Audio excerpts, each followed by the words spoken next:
So good morning from South Korea. Good afternoon to our colleagues in the Pacific. Good evening to the colleagues in New York and all around. We have had quite an interest in this webinar, the webinar on government innovation and disaster risk reduction, frontier technologies for resilience. I am Sarah Wade-Apicella from the UN Office for Disaster Risk Reduction, and I really extend a warm welcome to all of you together with a team from our partner organizations that have made this webinar possible, together with the United Nations Department of Economic and Social Affairs, UNDESA, and the Division for Public Institutions and Digital Governance, and the UN Project Office on Governance, from our colleagues at the UN ESCAP APC-ICT, and from ourselves here at the UN Office for Disaster Risk Reduction, Global Education and Training Institute. So really a warm welcome. I believe we will have participants joining here coming in the few moments, but without further delay, I would like to start on our hour and 15-minute webinar agenda. So I will first pass the floor to my colleague, Ms. Anna Torland, who will then speak to us just a bit about the WebEx format and how we will run the meeting, and then return to me. Over to you, Anna. Thank you, Sarah. Good morning, everyone. Participants are automatically muted, so you cannot see each other. We have right now 36 attendees, and it's increasing the numbers. We have 270 registered. However, you can see the panelists. Panelists can see the attendees list. We are going to have 5 panelists. And after each panelist speak, we will have a discussion from UNDESA. And after that, our moderator will open the floor for participants' questions. For that moment, please make sure you raise the hand icon, so then we can select a few questions from the floor. But I will suggest everyone, or for the participants, to send us your questions via the Q&A box. So you can send your questions there. Over to you, Sarah. Thank you, Anna. So again, my name is Sarah Wade-Apicella, and I will be moderating the session on behalf of the UN Office for Disaster Risk Reduction. I would like just to share briefly a few points to put this into the context of disaster risk reduction. We will be talking today with 5 panelists on the government innovation and disaster risk reduction frontier technologies for disaster risk reduction. But what, in fact, does our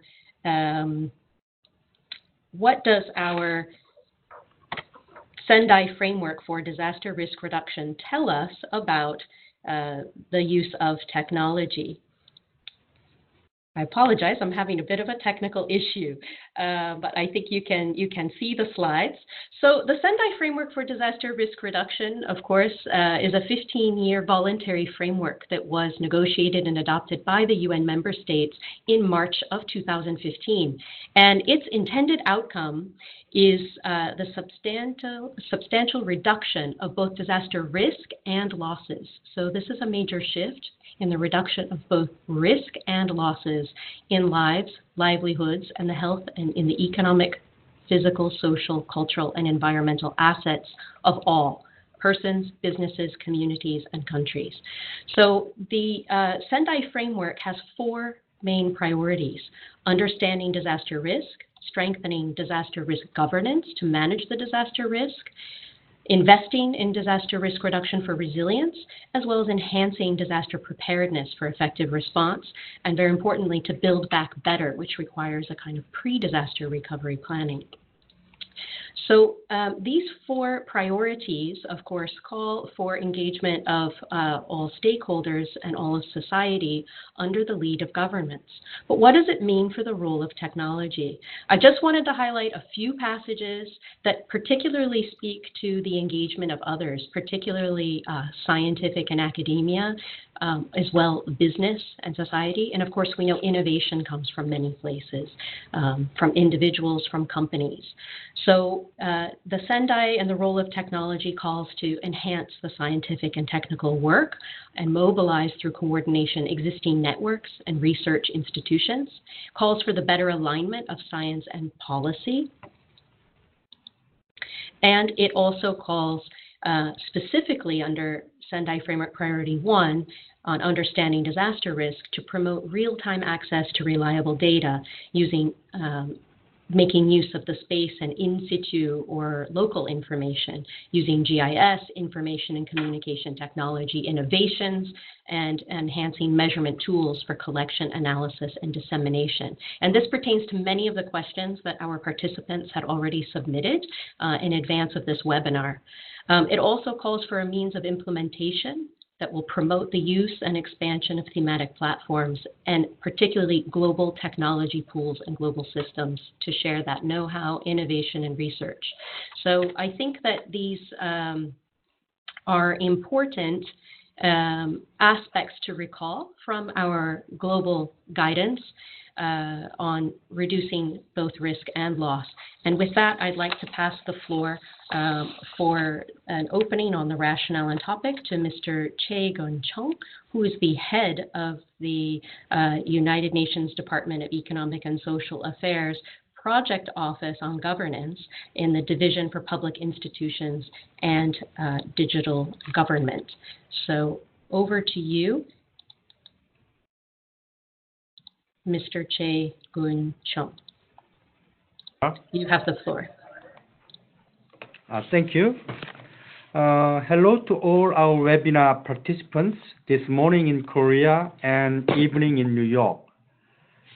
On behalf of the Division for Public Institutions and Digital Government of the United Nations Department of Economic and Social Affairs and its UN Project Office on Governance, I'd like to extend a warm welcome to the participants we have here today, joining us from around the world, in particular from the Asia Pacific and Americas. We also thank our webinar co-organizers, the United Nations Office for Disaster Risk Reduction and UNESCOP's Asian and Pacific Training Center for Information and Communication Technology for Development. We all recognize that the Sustainable Development Goals are an integrated and universal agenda requiring efforts from across government. As you may know, the 2018 High-Level Political Forum focused on transformation towards sustainable and resilient societies, fomenting the message that our societies cannot be sustainable without achieving resilience. As a result of the increasing frequency and intensity of disaster due to climate change, our investments in strengthening government programs and development will take one step forward but two steps back unless we invest in resilience. Last year, we, UNDESA, published the 2018 e-government survey focusing on gearing e-government to support transformation towards a sustainable and resilient society. It promotes the concept of e-resilience, or the use of information and communication technologies during all phases of disaster risk management towards reducing risk and impact and maintaining from sustainable development, including through e-government. Digital governments and ICTs today more than ever offer an unprecedented opportunity to achieve the SDGs. Government can enable the use of frontier technologies to better manage structured and unstructured data to ensure more effective decision-making and risk-informed planning. The fourth industrial revolution can also ensure our planning and policies are more risk-informed, evidence-based, and data-driven. Taking this opportunity, let me brief about my office, UNPOC's mission and activities. The primary mission of the UN Project Office on Governance of UNDESA is to assist member states to improve their public governance capacity to achieve SDGs. Since its inception in 2006, UNPOC, with support from the Republic of Korea, has been working on strengthening public governance for the SDGs. Its activities assist target countries in fostering effective, efficient, transparent, accountable, innovative, and citizen-centered public governance, administration, and services for sustainable development. This webinar came about because member states last year expressed their interest in receiving online training on how government services could integrate these innovations from more risk-informed planning. In addition, our capacity needs assessment in 2017 noted that countries in the region that had disaster risk reduction and innovation in government services as their two top needs for further capacity development. We equally hope to hear from you on what other webinar topics you could be interested in to continue serving your needs. We look forward to the excellent presentations to be shared here today and to your participation for a fruitful dialogue and debate during the question and answer session. Thank you very much. Thank you, Mr. Jae-Kyung, for those opening remarks, and also for this last call to also provide us inputs on future webinars. So as we move through this session on resilience, we would also like to hear from everyone as to what else you may have interest to learn to increase disaster risk reduction and resilience and the implementation of SDGs. So we will now pass the floor to Mr. Sanjay Srivastava. And Mr. Sanjay Srivastava is the Chief Disaster Risk Reduction, ICT, and Disaster Risk Reduction Division of the United Nations Economic and Social Commission for Asia and the Pacific. And we will just get the slides up, and a warm welcome to you. You will be addressing some of the regional trends in disaster risk reduction in terms of costs and the value of investments for preparedness, and looking at what kind of risk-informed planning and data are important to ensuring resilience in the Asia-Pacific context. What are some of the challenges and solutions in the region, and how are they integrating ICT? So please, without further ado, share with us your thoughts on these questions. Thank you, Sarah, and thank you the team, webinar team, the colleagues, experts, and participants. It's a pleasure to talk to you and share some of our experiences, particularly from the Asia and Pacific regions. As Sarah highlighted, the Asia Pacific region is world's most disaster prone. In 2010, I think we brought a report, Asia Pacific Disaster Report, and it came out very clearly on the probabilistic analysis modeling tool that a person living in Asia and Pacific is 4 times more at a risk than a person in Africa and 16 times more at a risk than a person in Europe and North America. So that's the level of the risk Asia Pacific region is confronted with. Having said that, the topics of today's webinar is very important. What can be done with the level of the risk Asia is confronting with, and in the coming days, with all climate change, different type of scenarios, and most recent one is IPCC 1.5 degree temperature increase, which is likely to trigger many of the complex disasters in the worldwide and particularly in the Asia Pacific regions. So in this context, I thought let me share with you something very practical, what governments are doing, how they are making use of this frontier technology, and I will like to focus more on the big data innovation and machine learning, how governments are adapting these new tools and techniques to address disaster risk, and what Sarah presented in the beginning, the Sendai framework for DRR, and especially some of the specific goals on reducing the mortality and economic loss. So let me start with my first slide. My first slide, can I have my first slide, please? Yeah. The next one. Yes. This is just before this. Yeah. Before the case study. Yeah. I would like to tell you that what is really put to use in terms of the frontier technology on the ground. There was a survey done very recent survey by a team of the researchers, and that survey highlighted very clearly what kind of data are put to use in a very practical disaster scenarios. And this is based on the publications.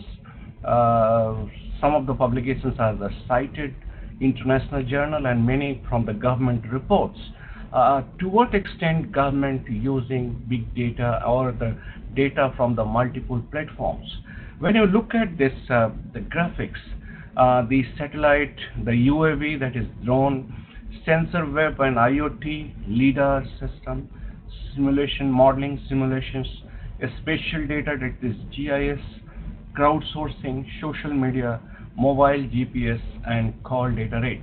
So if you look at the trend, countries are not only using the traditional data sources, the normal statistics which used to be the part of the government mechanism, but now the government has started adapting the new data platforms. This is what is big data from the multiple sources.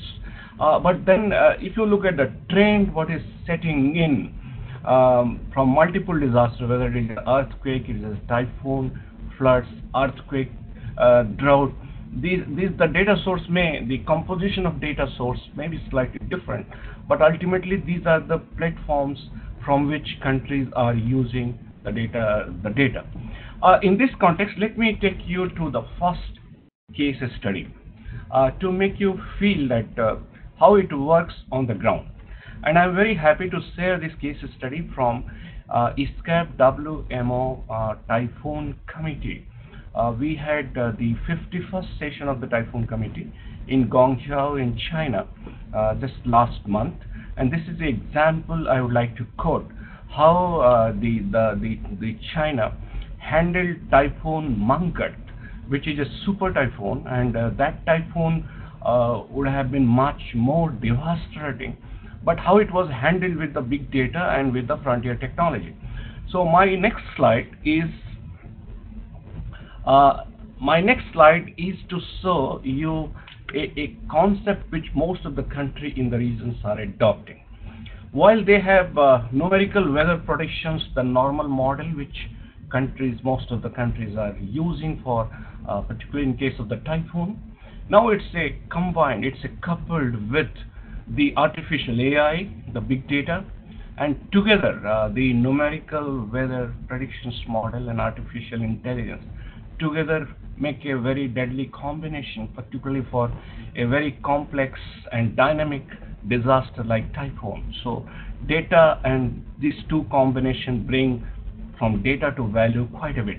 So this dual engine contributes to disaster predictions, particularly in a graded form, a smart predictions, machine learning driven, and also impact based risk-informed early warning system. So this is a second generation's early warning services, which are all enabled because of this new innovations. If I come to my next slide, in the next slide, I would like to bring to your attention a very interesting example that was shared at Typhoon Committee platform. In 2006, there was a super typhoon, Samoy, and that was the time when big data was not much into the action. And that time there was a similar context of the super typhoon, and the way it was handled, despite all the advances, there were 400 plus casualties. The people died.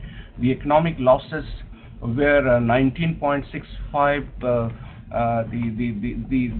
The losses of in the Chinese currency, the billions of ringgit. So if you look at what happened in 2006 and what happened last year, the similar typhoon, almost the similar context, but the number of the casualty brought down to the 6, and the economic impact, that is the most important part which I would like to highlight, because the economic exposures to the disaster risk, and particularly in this part of the China, one of the most developed part of the China, is very high, and despite all the exposure, the economic losses brought down to 14.23 billion ringgit.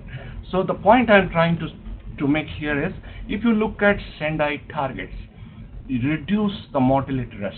Here you see there is a very substantial reduction from 2006 to 2018, and it was primarily driven by the frontier technology. You see the economic impact. This is something, a very, very difficult task for the country with the growing exposure in the region to reduce, but it has been made possible, reducing the economic losses. So Sendai target in this particular context, you see a very clear-cut evidence using frontier technology. Both the targets, the most important outcome indicators to the Sendai country could able to manage. If I come to my second slide, the next slide,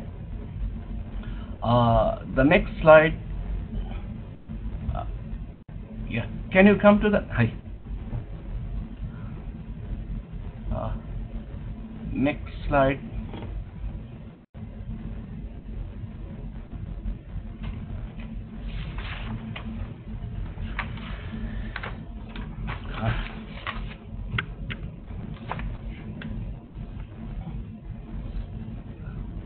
Sorry. Yeah, this one.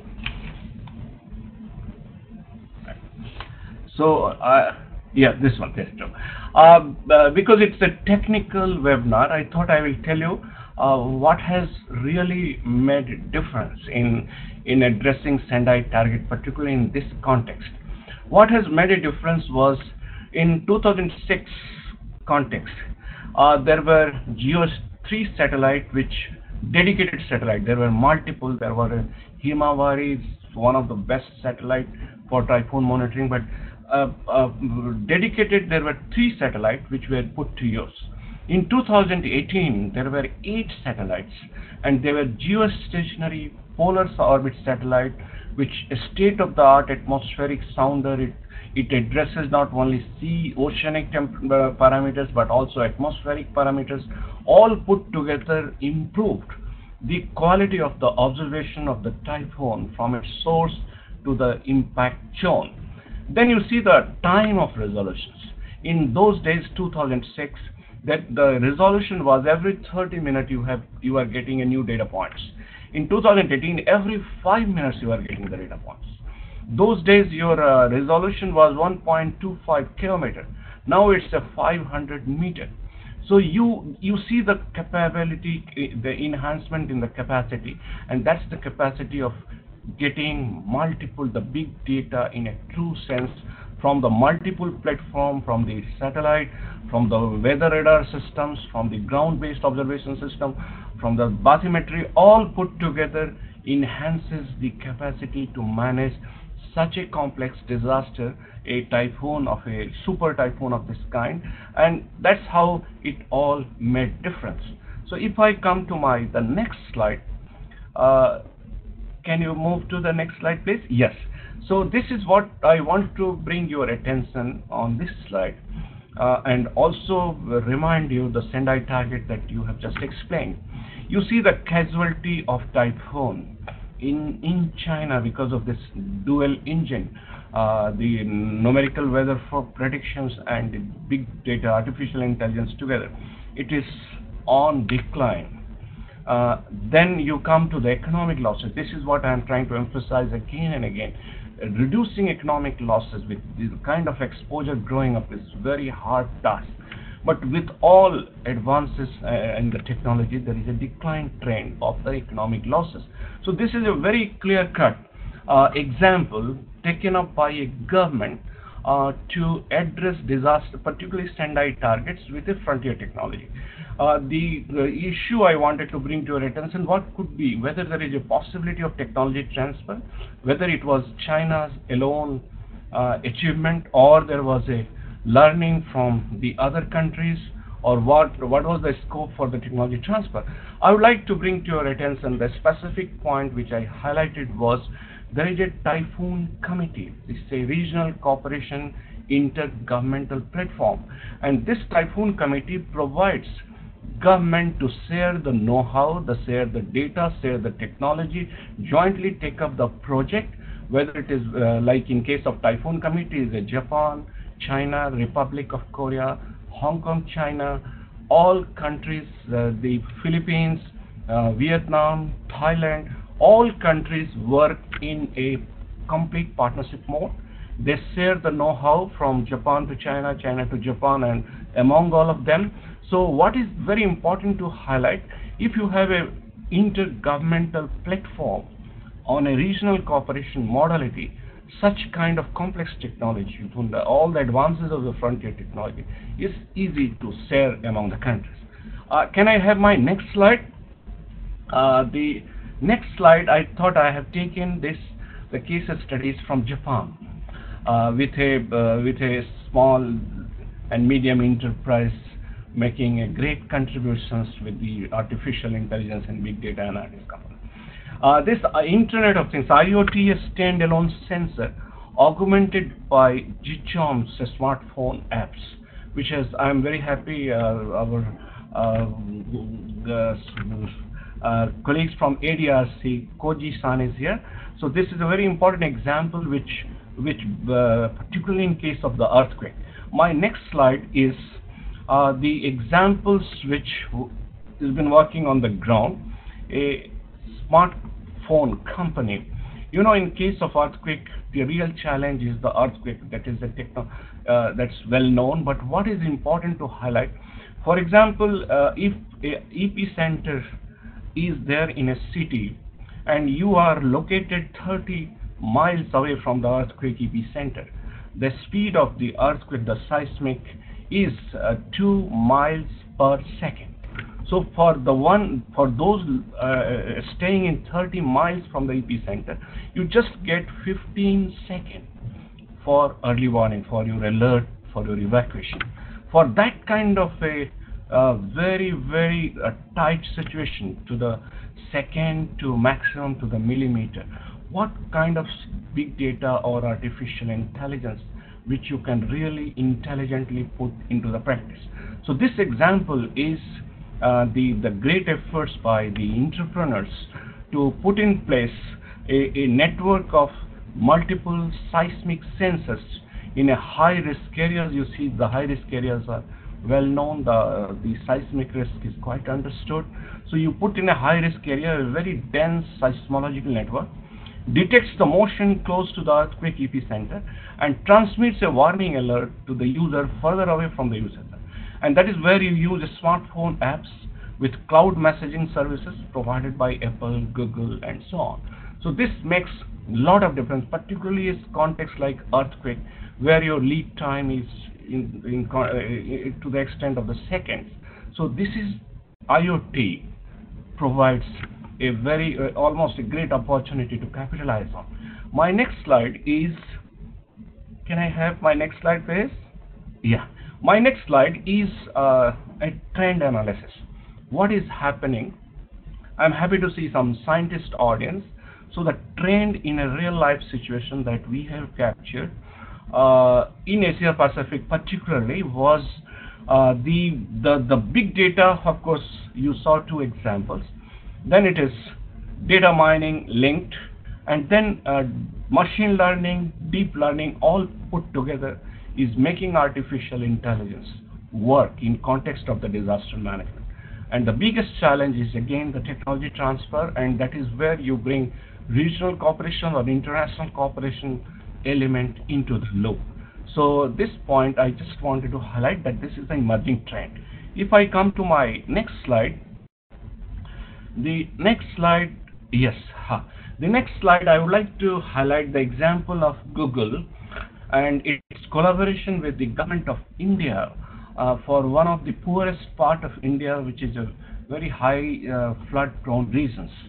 So, Google has used artificial intelligence, and that is to create a better flood forecast. It has all historical, it has put in place a repository of all historical flood events to the river readings, the terrain, the elevation of a specific area.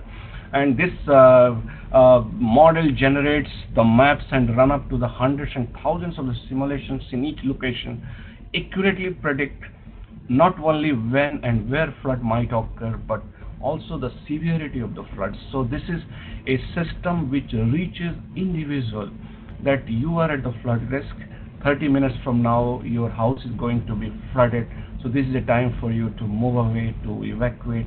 And that has worked very well. It was started as a pilot project in 2017 when Bihar, part of India province, was suffering from the massive flood. And that exemplify excellent, means something very practical. It helped saving many lives in Bihar when this project was piloted. So this is Google, which works, which demonstrated the real potential of machine learning. You have thousands of the images, and what is brought out is for my next slide.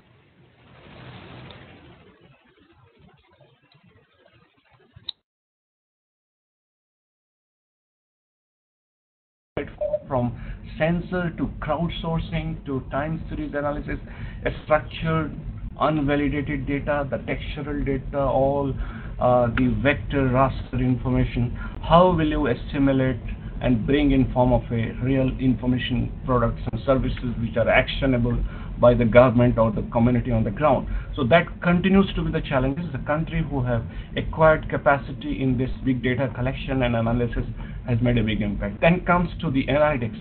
You have to develop information product which are actionable on the ground.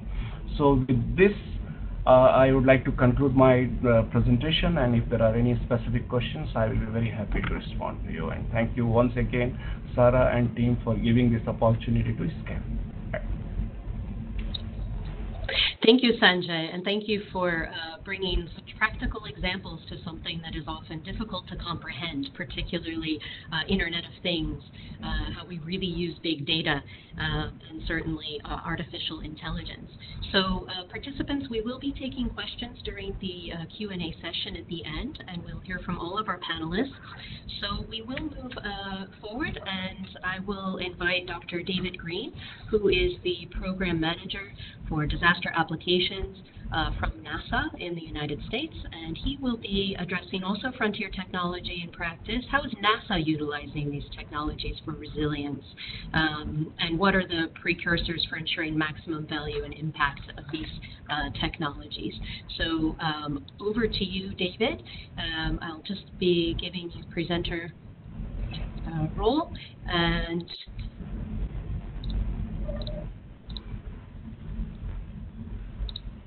you may please go ahead and share your screen.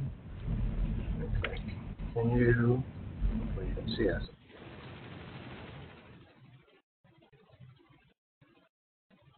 Oops. Okay. All right. Can you see the screen fine? We do not yet see the screen. Don't see it. Okay. Let me see what's going on here.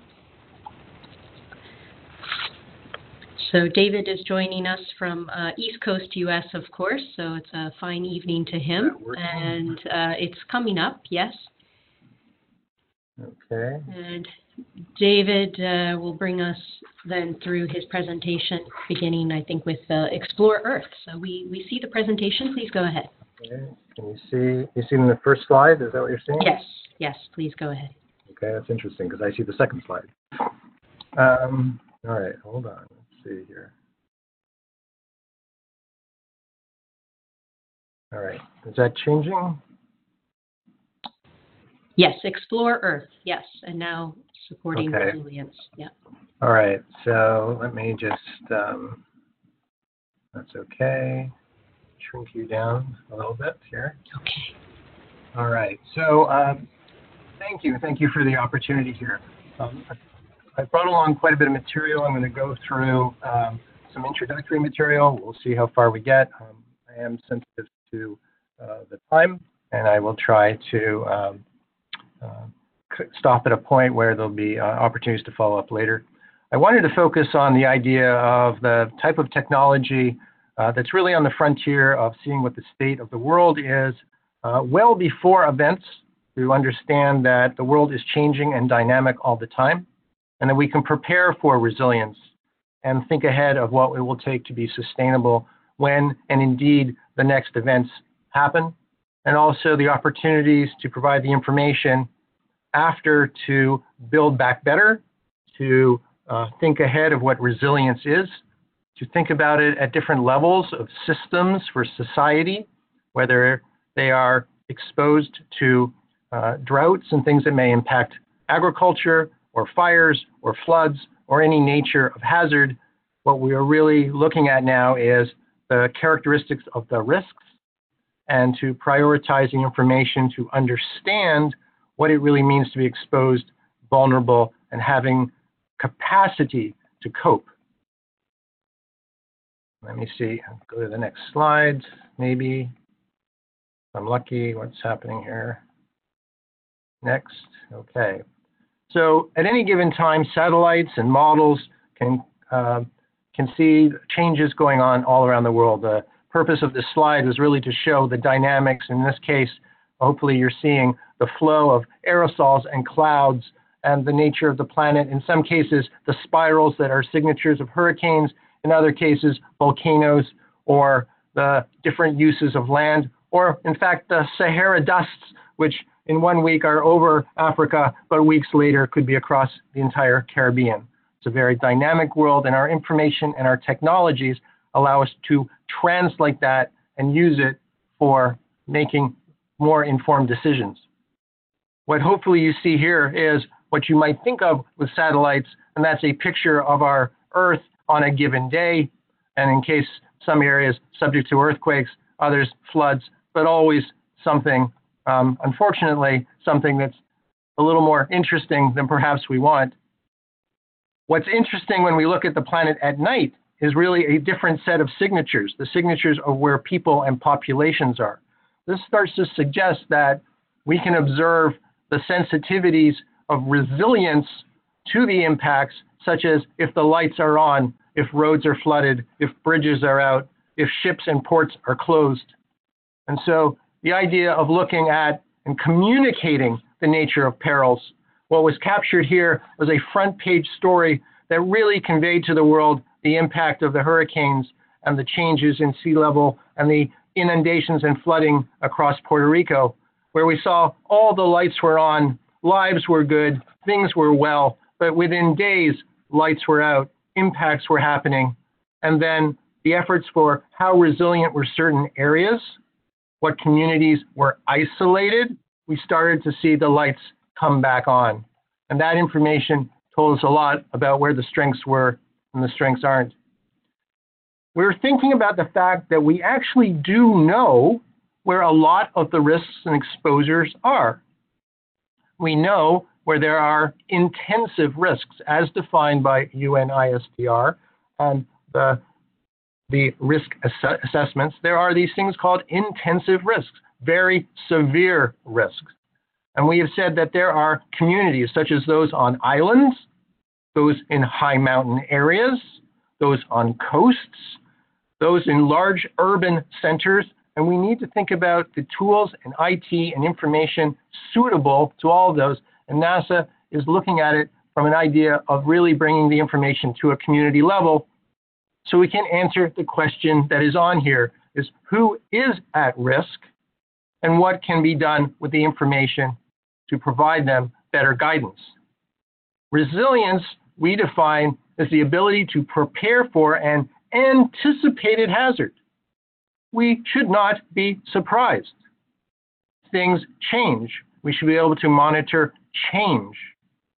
And resilience meaning to be able to withstand and recover in an effective, efficient, and cost and safe manner. The Earth is covered by types of observations. These are just some of the NASA many satellites that are there. Airborne sensors, some manned and some unmanned, and even the space station, which is actually covered in many, many sensors. One of the things that the Group on Earth Observations and the Community of Earth Observing Satellites, indicated here by GEO and CEOS, is working with the world on risk and resilience by encouraging the open access to all of this data and information. In the case of NASA, and the Europeans, and a few other countries, we go even further to say this data should be free and open to everyone in the event of disasters, but even more so for risk and resilience. There is an international charter, so information is shared when a disaster happens, but that doesn't necessarily address the risk and resilience of having information all the time, and that's the commitment we're making to make sure all of the information is available for planning and preparedness. The trick is, what technologies and IT do we have to bring that information on a global scale to knowing that the information must inform decisions that are always local? And that's where new technologies, whether they're mobile or various other forms, can try to take that forward. Some of the frontier technologies that are relevant here is the many satellites, increasing number of small satellites, cube satellites the size of a shoebox, drones. And in one aspect, I wanted to mention that many people don't understand from the Earth observation side, because you typically think of taking a picture of the Earth. But we can take a picture in many, many different colors. Some of those colors could be sensitive to just water. Others could be sensitive to damage. And one of the most emerging and powerful tools is using radar satellites from space and from airborne. For a variety of reasons, they can see through clouds to see what's going on the ground. They can also are very sensitive to change, the change of land use and land cover and damage and resilience. In order to translate that to people's understanding, augmented reality and virtual reality are becoming more than just tools and games, but actually useful in decision-making and interpretation. GIS, or geospatial information, was until recently a tool for simply mapping. But now the idea of actually analytics, actually using it to do analysis and data science are becoming the frontier capabilities. I mentioned autonomous and other types of sensors. UAV SAR is our unmanned synthetic radar. ISS is the space station.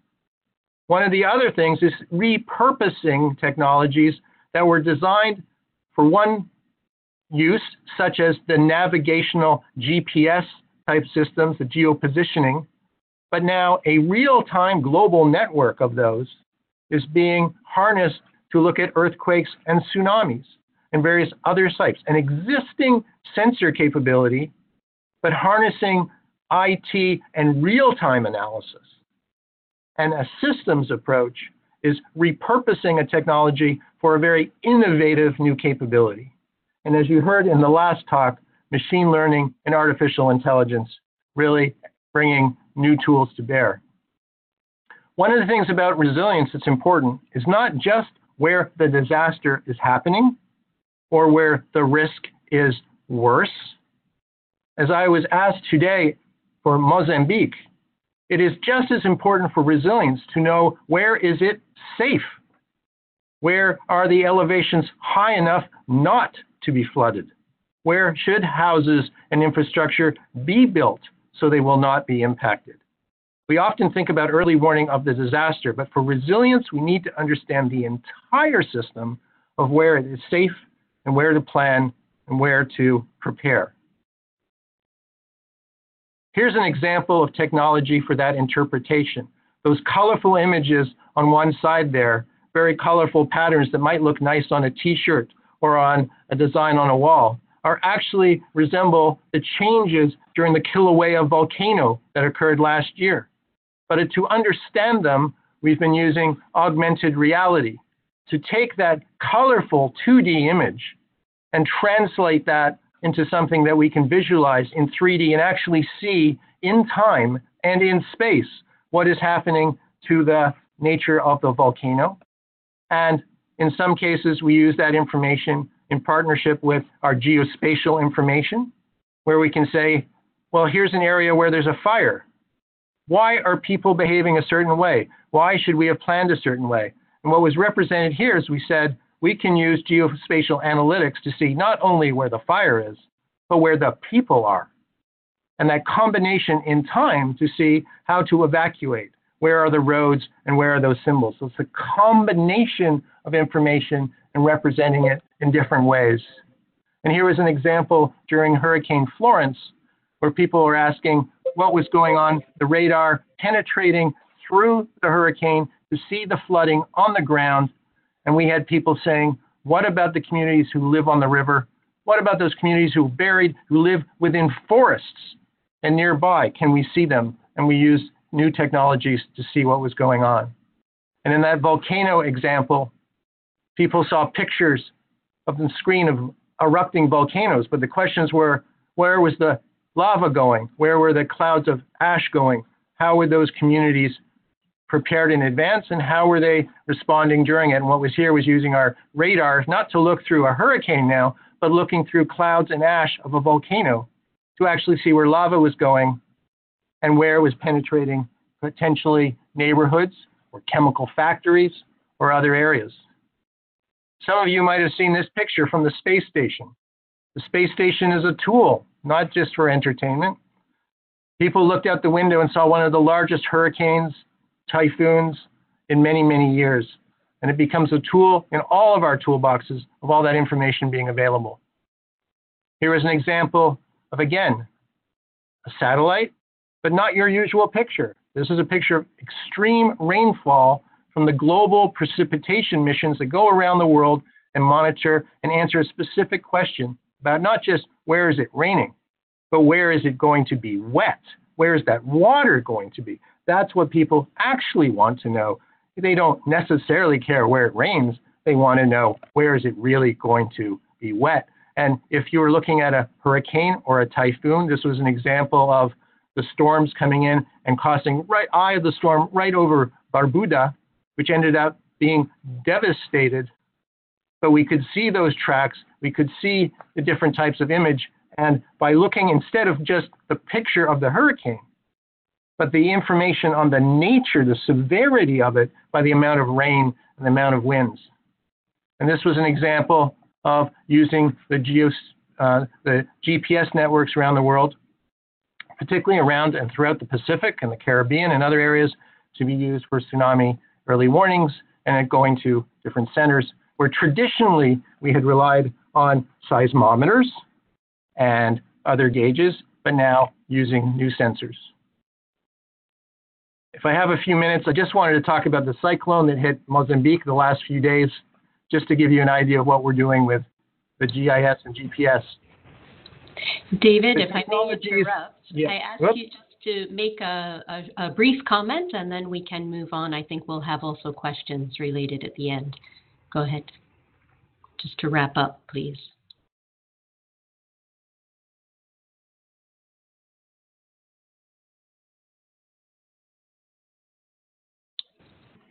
David?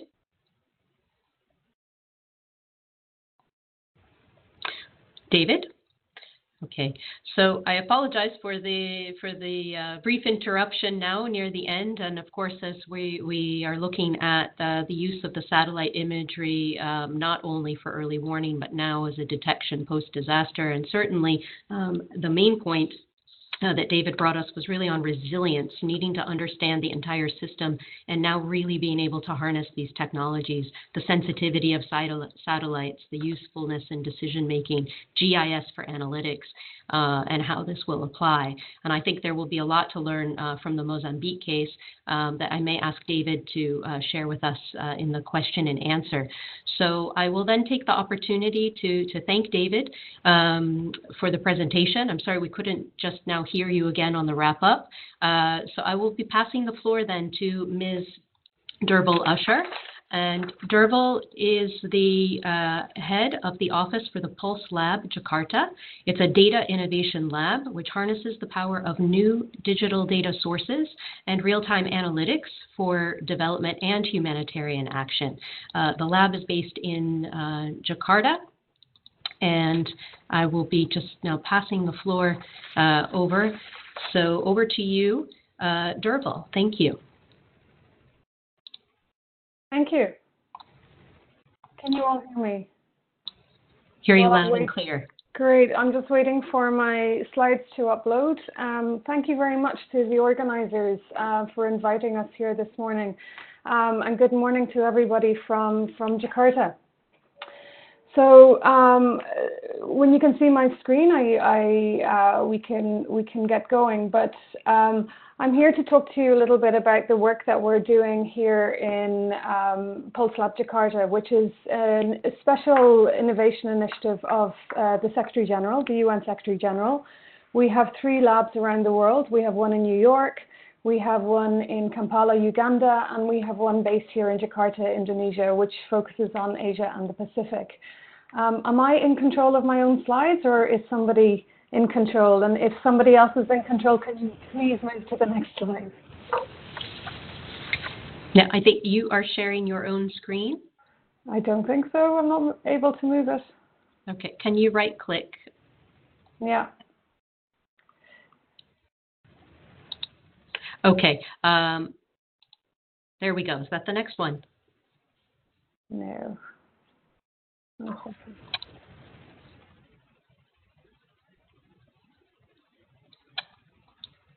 There we go. Now I'm in control. Okay, great. Okay. So just a little bit about the work that we do. UN Global Pulse, we provide 3 main services. We drive exploratory research on new insights that can be gleaned from unconventional data sources. We help UN agencies and government partners around the region to make better use of their data. And above all, we advocate for the ethical use of data and technological platforms in line with the protection of individual privacy.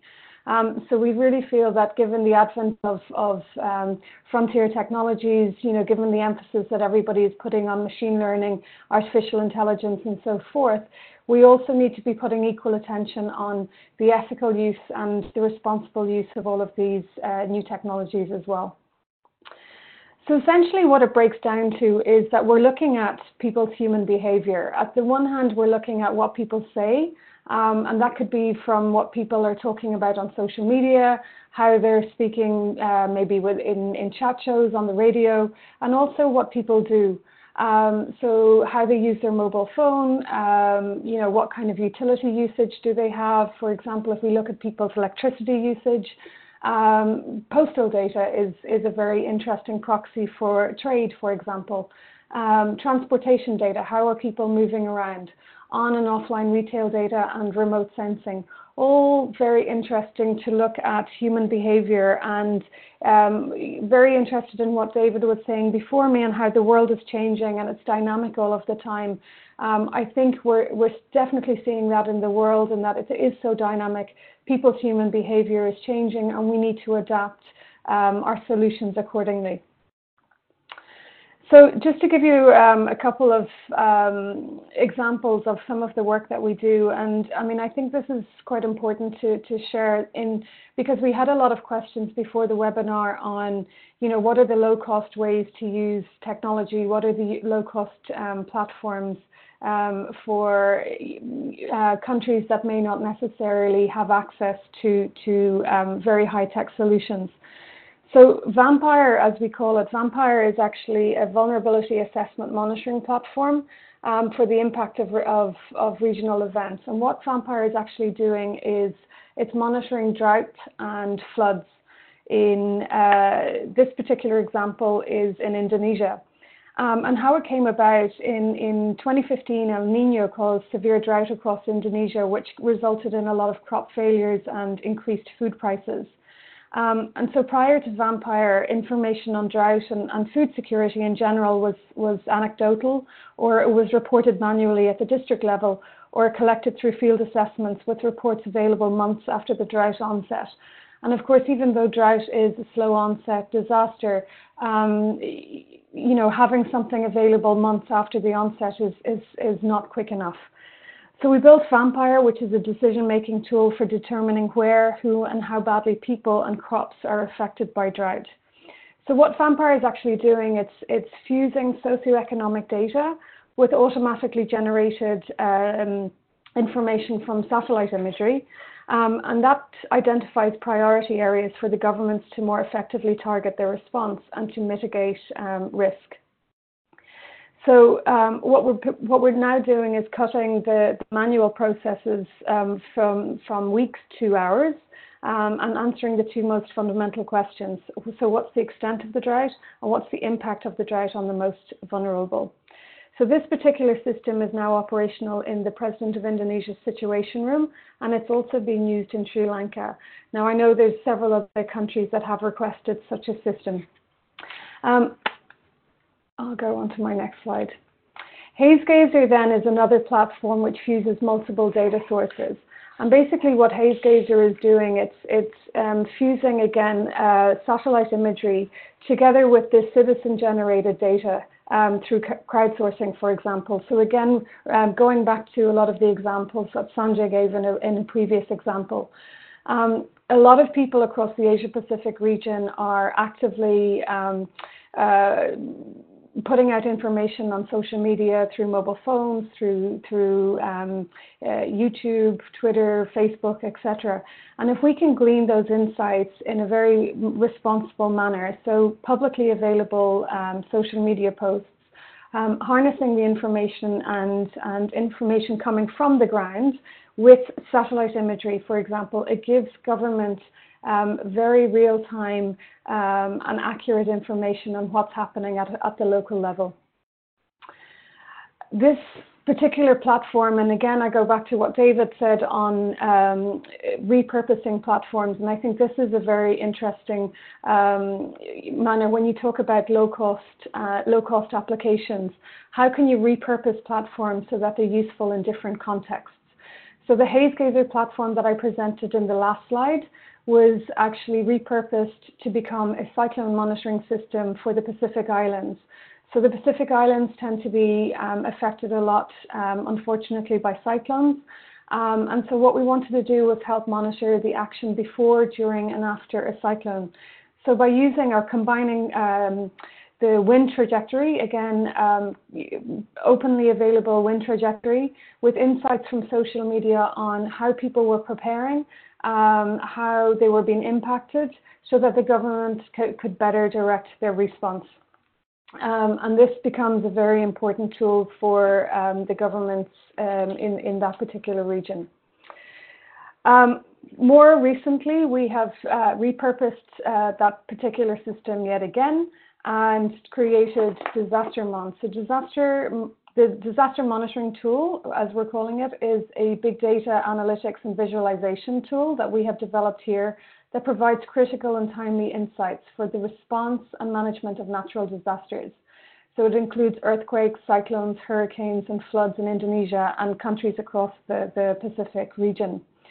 So what we're mainly doing is featuring three main data insight layers related to, on the one hand, logistics planning, social media communication, and socioeconomic variables, which are based on multiple data sources, including open data platforms, national statistics, social media, amongst others. So it's not that, I mean, I suppose the premise of what we do here in PostLab Jakarta is not about creating everything that's completely new, but really tapping into what works and adding on complementary layers to make it very efficient and effective for government response. We have also been working with in Vanuatu together with a mobile phone operator there, and the Vanuatu actually had a volcano that erupted in 2018. And what we were able to do through tapping into anonymized and aggregated mobile phone data, we were able to look at, could we see people moving away from a particular disaster? So in this particular disaster was a volcano. And where did they go? Were they moving? Were they staying? And this is, again, very interesting information that we were able to relay back to the government there. So mobile phone data, again, Sanjay mentioned CDRs. And once you can aggregate that and once you can anonymize the data, let me just also point out a very important point here, that when you're looking at big data is only useful for patterns. You know, you're looking at very big data sets, you want to look at patterns. We have absolutely no interest in looking at individuals, nor would we want to. So it's not about looking at individual behavior, it's looking at a pattern of behavior. So are you seeing kind of mass movement? If you are seeing mass movement, why is that? And looking into the reasons why. So mobile phone data, again, can give you a lot of different insights, including, for example, internal migration. So very interesting when it comes to climate change. Are people moving away from certain areas? Are they being forcibly displaced because of climate change? And of course, it can also inform you about different socioeconomic structures that may be taking place. So finally, I would talk about the Translator Gator. Translator Gator is a tool that we developed to use the wisdom of the crowd. We wanted to tap into, youth across the ASEAN region who tend to use local languages when they speak on social media or when they tap into their social media. People don't tend to talk in very formal language. They talk in colloquialisms, they talk in slang. And so we were interested in finding out how people talked about disasters, natural disasters. And we gave a list of keywords, and we asked, we offered a small incentives for people to crowdsource their translations when it came to disaster-related keywords in 30 different languages across the region. And through this, we were able to build up a repository that's openly available of disaster-related keywords in these particular languages. So there's a lot of work, I guess, that needs to be done before you can actually get to machine learning, before you can get to deep learning, before you can get to artificial intelligence. And I think the main takeaway for me is really to work with the governments to develop applications that really harness existing data and functions and structures, so it's complementary to what governments already have, rather than completely changing everything, because then it really doesn't become very sustainable. And that is me. I'm very happy to answer any questions that you may have. Thank you, Dirpal. And again, we'll be taking some brief questions at the end. I do encourage all participants to please use the Q&A box as well. We may be a bit pressed for time, and we will aim to answer all questions, even if we must do so following up. So thank you very much. I think very important points as well on the reuse, the innovation on top of what already exists, and really adapting to different scenarios. So I will be passing now for just a brief word from Mr. Koji Suzuki, who is the Executive Director of the Asia Disaster Reduction Center and based in Japan. And he will also be speaking to some of the use of the innovation and frontier technologies for resilience. So we'll just get his slides up, and over to you, Suzuki-san. Thank you very much. I'll start with page 4. This is also applying the existing technology of satellite. The satellite is for the early warning message platform. We have in Japan studied this early warning message platform with QZSS. It is one of the GNSS satellite in Japan from November last year. You can deliver the message through the QZSS to the designated area. You can designate the target area with a set of latitude and longitude data, which formulate a polygon. The sent message is available only within the designated area.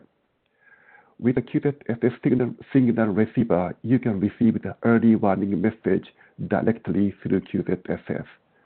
The size of the receiver is around the card case, and it costs $50 per unit. Next, please. Yes.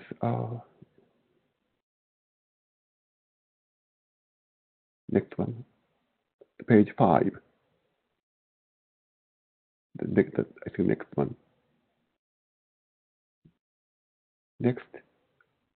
Page 5. Do you see the page 5? Okay, I will continue. On the mountaintop, far away from the seashore or in the desert, it is not that my presentation. Or in the desert, you can receive early warning message through QZSS. Please show my presentation on page 5. I can see my slide. Koji-san, yes? It's not working your presentation. I have to upload again. Okay. So maybe continue your presentation while I'm trying to upload. Okay, I continue it already. When and where radio, TV, telephone, or short message and Wi-Fi are not available, you can receive the message directly from QZSS. The received message can be displayed on the screen or smartphones or message signboard. You can hear the message from loudspeaker in your local language. But we have a challenge. ADRC has a mission to install this platform in Asia and Pacific region, but QZSS alone cannot cover the entire Asia and Pacific region. To overcome this challenge, we are developing collaboration with India and European Union. With that collaboration, the system could substantially cover entire globe. I had a bilateral meeting with Chair of ISRO, India, this month and agreed to set up a working group for this joint project. With European Union, we have already started practical discussion for this initiative and to make common message protocol. And lastly, to sum up, this message platform could work as a redundant early warning platform. It works when and where information and telecommunication system is not available or not working. You need QZSS signal receiver to receive early warning message through QZSS. The cost of receiver is around $50 per unit. We are making it more affordable and more compact. Since the satellites have been already installed, we do not need a big additional investment for this early warning message platform. Thank you very much.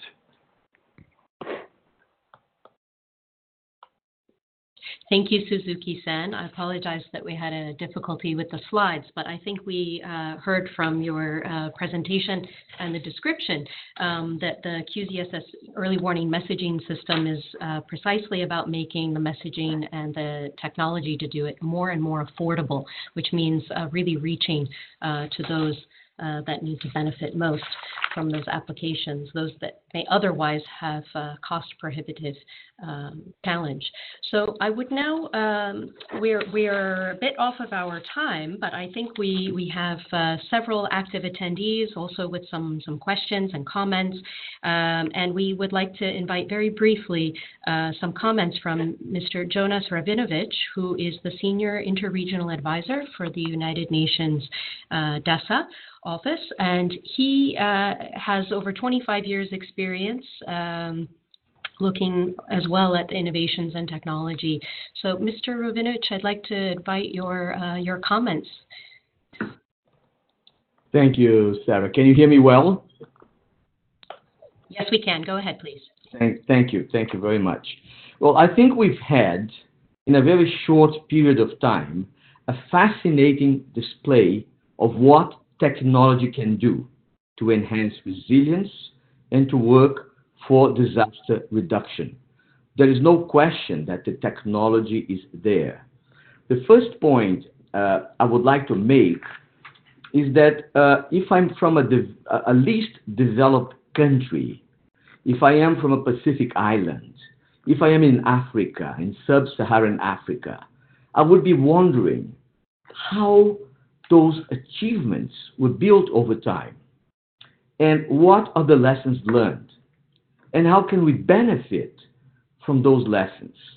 Once we see the amazing feats and features of the existing technology, there's no question that we appreciate what they can do. But I think since we are now approaching the conclusion of the meeting, my second point is this may not be the conclusion of a process, but the beginning of a process. So in working together, I think we need to make a more concise, clear message to those who are out there trying to develop their countries in terms of what is available. So this is one of, I think, one of the important gaps that we may need to address. What is immediately available for people who want to address those issues, and what are the lessons learned, and how can we benefit from them? Of course, I thought the presentations were all fantastic. I appreciated them all very much.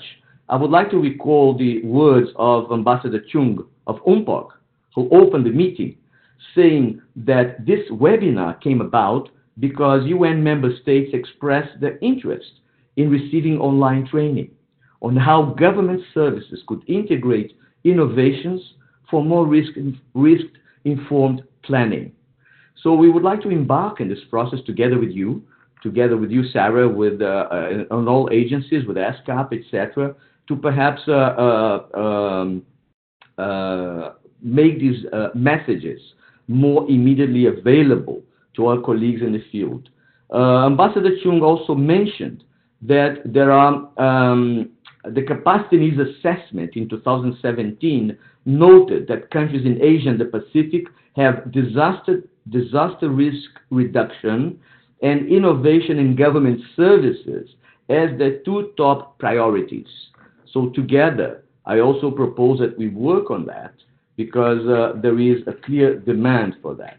And in terms of innovation and in government services, I think it's important to address quality, access, and affordability. Quality because it's important that attention is given to the fact that quite often obsolete technologies are the ones that least developed countries can afford. So there is a gap there as well.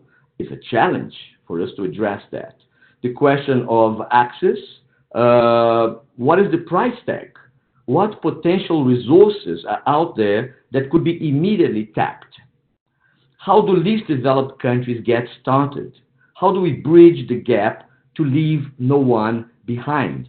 And of course, I would like to recall the conclusions of the Addis Ababa Action Agenda in the third conference of Finance for Developing, recalling the fact that most developed countries made a commitment to help those who are least developed.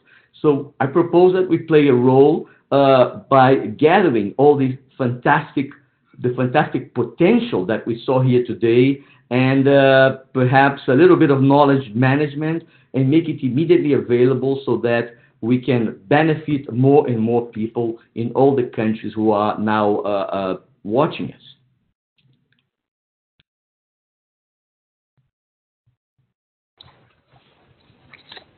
Thank you. Thank you, Mr. Ravinovich, for these comments, Jonas. I think you have very well summed up many of the challenges. And I've been watching some of the questions coming in, which have been around use of effective knowledge and information management and exactly access to the existing technologies, which I think you have touched upon. There have also been questions around how to address that digital divide, not just in terms of technology, but specifically in terms of the access in developing new innovations, harnessing and accessing those innovations. I think we probably won't have time to address all of the many questions that are coming in, but we're getting many comments from participants on the high quality of presentations. And I would like to suggest that we heed your call to work together to also make available more easily what is available. I would like to mention just a couple of resources, though there are many. Of course, the Prevention Web, preventionweb.net, is an online knowledge platform service of the UN Office for Disaster Risk Reduction, covering many themes and many approaches, but technology is certainly one. And of course, drawing upon all of the examples and cases that ESCAP has made available, that NASA would also have available, that we would have also through the UN Global Pulse Lab. I can say that, as you're aware, there are plenty of available knowledge, tools, and techniques. However, in many disaster events, losses are still on the hike, and it's challenging to cope up with disasters in various regions, especially in regions prone to earthquake, flash floods, less time for early warning. One of the main questions that I think coming up around these specific hazards and challenges is there a gap in the knowledge management? How to make the connection with the available technologies, maximize the use of the existing networks, and how can these developing countries move forward? Maybe we can take a quick round robin and see what are some of the closing comments of each of our presenters. So I would first call upon Mr. Chaegun Chung for your comment. Oh, Okay, I'll call upon Durval Usher, please. Hi, can you hear me? Yeah. Yes, okay. Go ahead. No, really interesting presentations. There is a lot that has to be done on knowledge management, and I think, you know, there's plenty of UN agencies that are very advanced in helping with knowledge management and transfer. I would say that it's all about identifying the data gaps. So interestingly, you know, I run a big data lab. We work a lot on machine learning. We work a lot on deep learning and artificial intelligence. These are only as good as the data that you're putting into these particular systems. So if your fundamental data is not good enough, if it's not high enough quality, if you have the gaps in the data, your end product is not going to be useful. So get the fundamentals. We actually have a tool here. We have a guide for analyzing data gaps and identifying a data innovation project, and I'm happy to share those with participants as well. Okay, wonderful. Thank you, Durval. So may I have Sanjay Srivastava, your comments?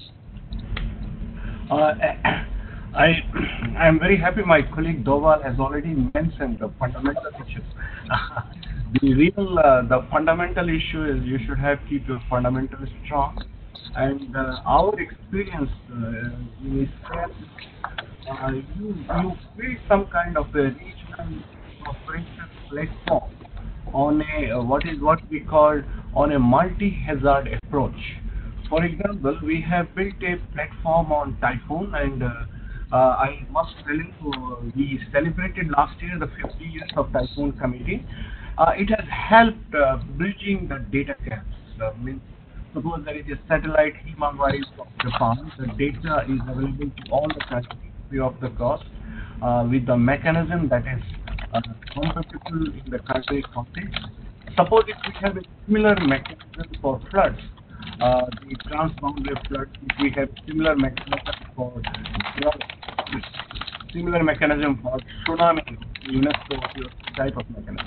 So these hazard-specific clusters where you can build a regional cooperation and then share the data on shared vulnerabilities, shared risks.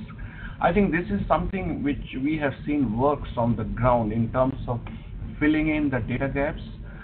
There are joint projects which many country, high capacity country, low capacity country work together in reach each other.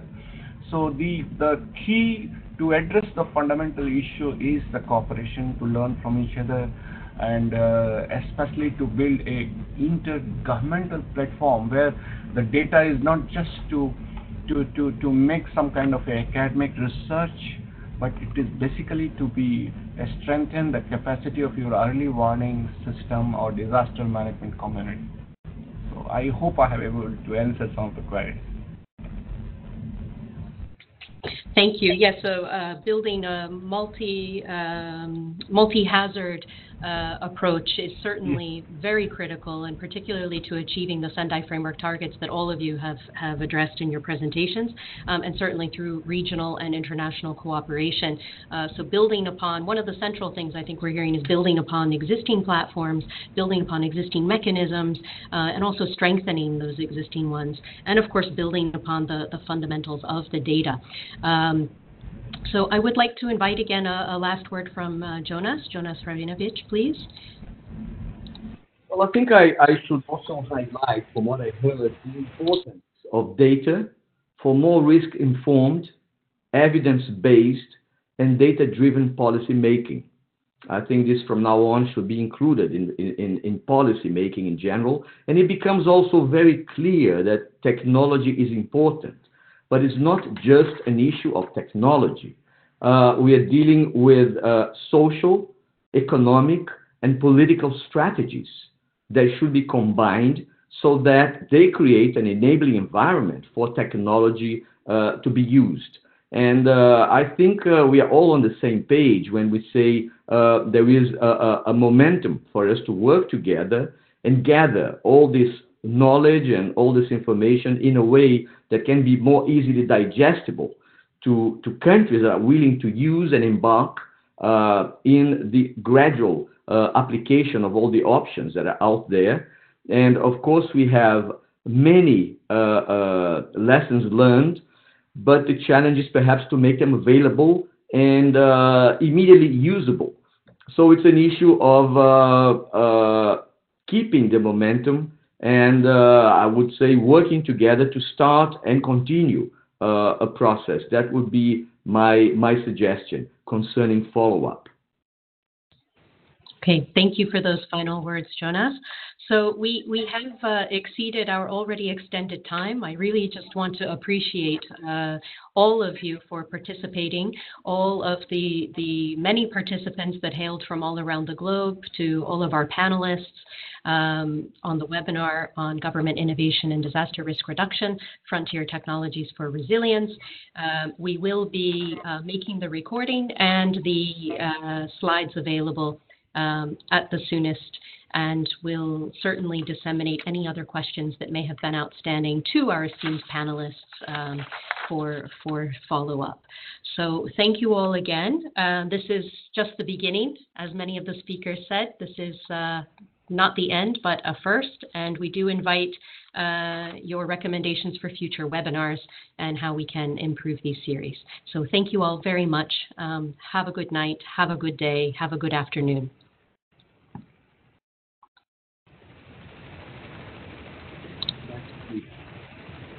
I don't know if you can hear me. Can you hear me? We hear you now, yes. I'll unmute all of the panelists. Thank you for the brilliant management of the meeting. Hi. Thank you. Hi. Here. Yeah. Technology itself presents some challenges sometimes in the delivery of meetings, so we thank you all for your very good participation. It's wonderful that we can have engaged so many people from all around the globe through this platform as well. Thank you.